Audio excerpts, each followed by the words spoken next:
પાટીદાર સમાજની એક દીકરી અચાનક ગુમ થાય છે. થોડા દિવસો બાદ તેનો મૃતદેહ શંકાસ્પદ હાલતમાં મળી આવે છે.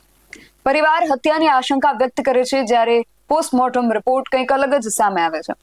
અને આ બધાની વચ્ચે એક વિધવા માતા પોતાની દીકરી માટે ન્યાયની માંગણી કરે છે. અને હવે પાટીદાર સમાજના આગેવાનોએ પણ પોલીસ વડાને રજૂઆત કરી સમગ્ર મામલે નિષ્પક્ષ તપાસની માંગ સાથે સમાજના લોકોને પણ ટકોર કરી છે.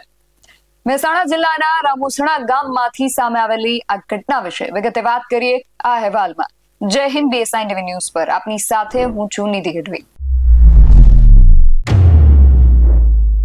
મહેસાણા જિલ્લાના રામોસણા ગામની એક યુવતીના શંકાસ્પદ મોતનો મામલો હાલ સમગ્ર પંથકમાં હવે ચર્ચાનો વિષય બન્યો છે. યુવતીનું મોત હત્યા છે કે આત્મહત્યા તેને લઈને અનેક સવાલો ઉભા થયા છે અને પાટીદાર સમાજમાં હવે આ બાબતને લઈને ભારે રોષ જોવા મળી રહ્યો છે. રામોસણા વિસ્તારમાં રહેતી સંગીતા પટેલ નામની એક યુવતી લગભગ 14 દિવસ પહેલા અચાનક ગુમ થઈ ગઈ હતી.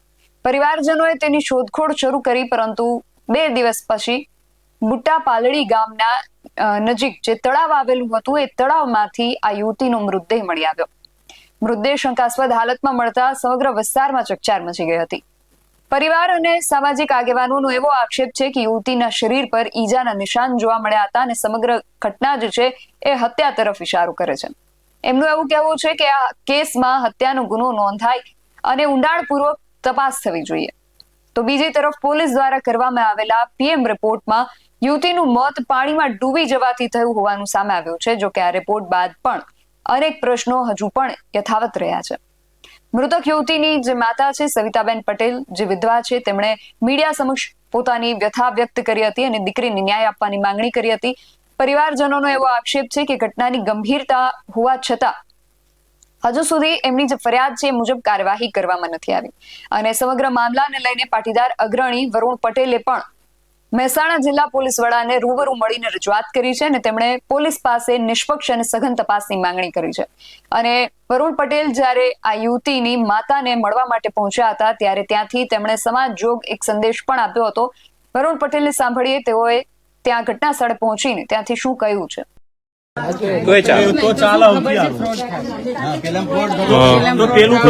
નમસ્કાર મિત્રો,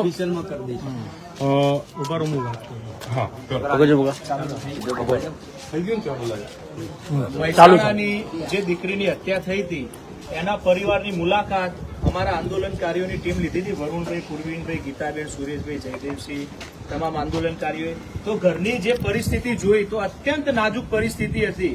તો સ્થળ ઉપર જ એ અત્યંત નાજુક પરિસ્થિતિ અને પરિવારની હાલત જોઈ વરુણભાઈ, પૂર્વીનભાઈ અને ગીતાબેન એ 3 તરફથી માજીને 21,000 રૂપિયાનું યોગદાન જાહેર કર્યું. એ બદલ ત્રણનો હું આભાર માનું છું. અને સાથે સાથે સુરેશભાઈ ઠાકરે પણ 2100 રૂપિયાનું યોગદાન જાહેર કરે છે. અને અમે પરિવારને પણ વિનંતી કરી અને અમારી ટીમે પણ કીધું કે બેન ચિંતા કરતા નહીં, તમારી દીકરીને ન્યાય પણ મળશે. અને સમાજને પણ વિનંતી કરીએ કે બેનને જેવા પણ હોય તો ઘરે આવીને પણ આર્થિક સહાય કરવા માટે વિનંતી. અને આ આંદોલનકારીઓનો પણ અમે ફરીથી ખૂબ ખૂબ આભાર અને વિનંતી કરું. હું એ કહેવા માંગુ છું કે અત્યાર સુધી હું એમના પાડોશી જોડે ઉભી હતી. એમને એવું કીધું કે આ દીકરી નોકરી કરે અને એક દિવસના કે 200-300 રૂપિયા લઈને આવે ને એ ઘરમાં કરિયાણું લઈને આવે ત્યારે આ પરિવાર ખાય છે. આપણે બહુ મોટી વાતો કરી છે કે પાટીદાર સમાજ ખૂબ સુખી છે, બહુ સક્ષમ છે. આ પરિસ્થિતિ એક બીજી વાસ્તવિકતા પણ આજે આપણે નજર સામે મેં કદાચ પહેલી વાર જોઈ હશે. એટલે આ પણ એક આપણી રિયલ વાસ્તવિકતા છે.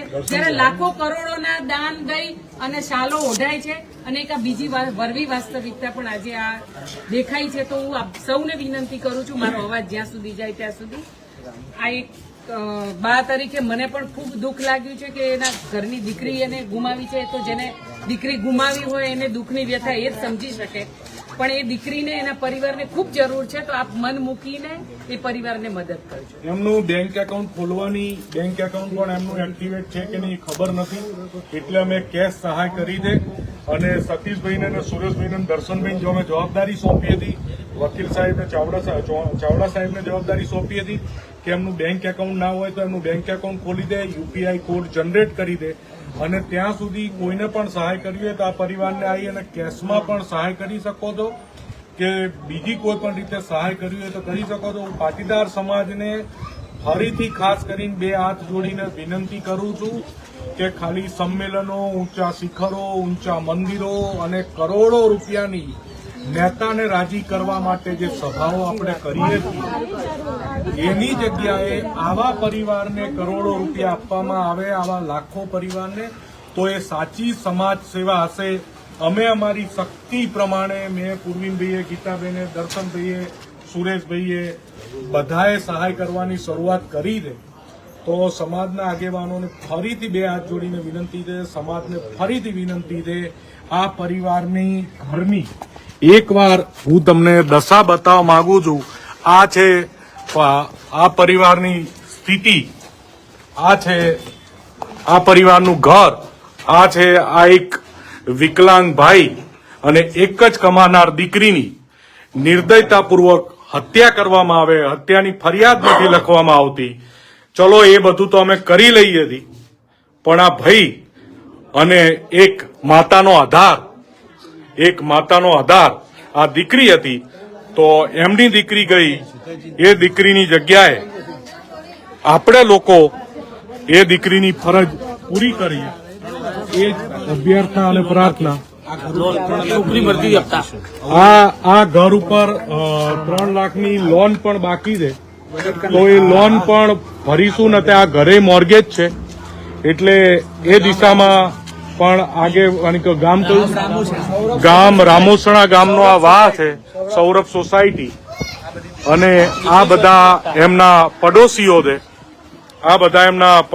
છે. બરોબર છે, તમે પડોશી સાથે વાત કરી શકો છો. આ એમના ઘરની સોસાયટીની એકચ્યુઅલ સ્થિતિ છે, અને આ એકચ્યુઅલ સ્થિતિમાં એક એકલી માતા, એ માતા ઉપર એક વિકલાંગ દીકરાની જવાબદારી, એક ઘર મોર્ગેજનું દેવું, આ પણ પાટીદાર સમાજની એક વરવી વાસ્તવિકતા છે. અને ન્યાય માટે 10 દિવસથી પોલીસના ધક્કા ખાતો આ પરિવાર, ન્યાય તો અમે અપાઈ દઈશું, એમાં તો અમે માસ્ટરથી, અમારી ટીમ એમાં જે કરવું પડશે ખેલ કરી લઈશું.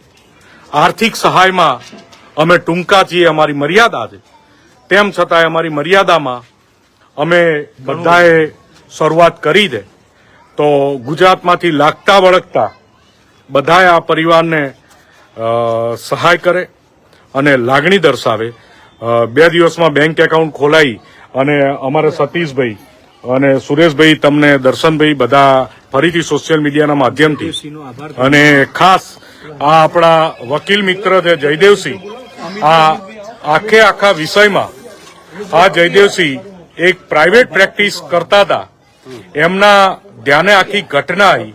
એ પોતે 10 દિવસ સુધી મથ્યા, 10 દિવસથી એમને ક્યાંક ને ક્યાંક પરિણામ ના મળ્યું. એમને સતીશને અને સુરેશભાઈ ઠાકરેને બેયને વાત કરી, મારા સુધી વાત પહોંચી, મેં અમારી ગુજરાતની ટીમને વાત કરી, અને એક દીકરીને 100% ન્યાય પણ મળશે, આર્થિક સહાય પણ મળશે, એ દિશામાં અમે મથી રહ્યા હતી.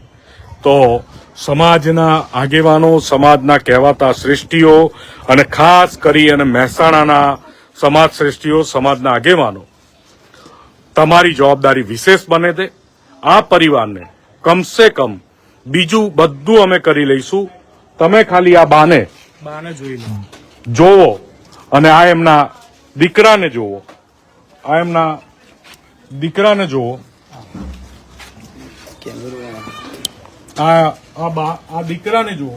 એ વિકલાંગ દીકરો છે, આ એક કોઈ આધાર વગરની માં છે. મેં પૂર્વીનભાઈએ, દર્શનભાઈએ એમનો દીકરો બની અને અમારાથી થતી 20-25 હજારની સહાય અમારી ટીમ દ્વારા અમે શરૂઆત કરી છે. આ શરૂઆતને અટકવા ના દેશો. તમારી 1 રૂપિયાની તેવડ હોય તો 1 રૂપિયો, અને 10 કરોડની તેવડ હોય તો 10 કરોડ.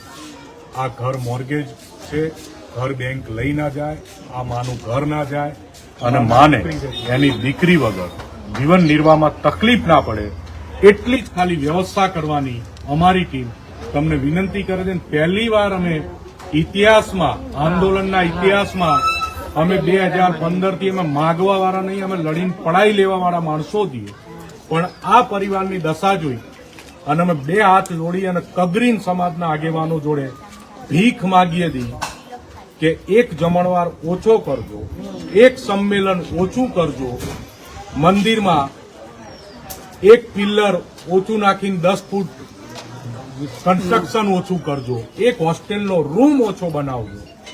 પણ આવો કોઈ પરિવાર આધારવિહીન થઈ ના રહે એના માટે પુણ્યનું કામ કરજો. આ સાચું પુણ્ય છે, જમણવાર કરવો સાચું પુણ્ય નથી. લાંબી વાત નથી કરવી. ખૂબ ખૂબ આભાર. ભારત માતા કી જય. ફરીથી સમાજને પણ વિનંતી કરું કે 2015 થી જેટલા પણ આંદોલનકારીઓ સમાજ માટે લડતા હતા અને જ્યારે આવી તકલીફ આવી ત્યારે આંદોલનકારીઓએ સમાજની રક્ષા કરવાનું અને સમાજને સહાય કરવાનું કામ કર્યું. તો જે સમાજ એમની નોંધ લે કે ના લે, પણ ફરીથી આંદોલનકારીઓએ આ બેનના દીકરીના ન્યાય લાવવા માટે ફરીથી આગળ આવ્યા તો સમાજ પણ નોંધ લે. તમામ ઊંઝા સંસ્થાઓ હોય, વિશ્વ ઉમિયા સંસ્થા હોય કે ખોડલધામ સંસ્થા હોય કે તમામ સંસ્થાઓને વિનંતી છે કે ફક્ત આપણે સંસ્થાઓમાં મોટા મેળાવડા કર્યા વગર, જેમ અગાઉ વરુણભાઈએ કીધું, આવા દરેક લોકોના ઘરે જઈને ગામડે જઈને ખોળી પણ તમે સંસ્થા દ્વારા પણ એમને દર મહિને કરિયાણાની કીટ મળે એવી તમે વ્યવસ્થા કરો. કારણ કે અમારું તો કામ કે જાગૃતતા લાવી સમાજની અંદર. આવા પરિવારો હોય તો અમે એને જનજાગૃત કરીને બહાર લાવીએ અને ન્યાય લાવવાનું કરીએ. બાકી બીજી જવાબદારી સમાજની સંસ્થાઓની. ખૂબ ખૂબ આભાર. વરુણ પટેલના જણાવ્યા અનુસાર જો તમામ ટેકનિકલ પુરાવાઓ અને જે સંજોગો છે એની તપાસ કરવામાં આવે તો ઘટનાનું સાચું જે રહસ્ય છે એ બહાર આવી શકે છે. હાલમાં સૌથી મોટો પ્રશ્ન એ ઉભો છે કે સંગીતા પટેલનું મોત ખરેખર અકસ્માત છે કે આત્મહત્યા છે કે પછી કોઈ ગંભીર ગુનાનું પરિણામ છે?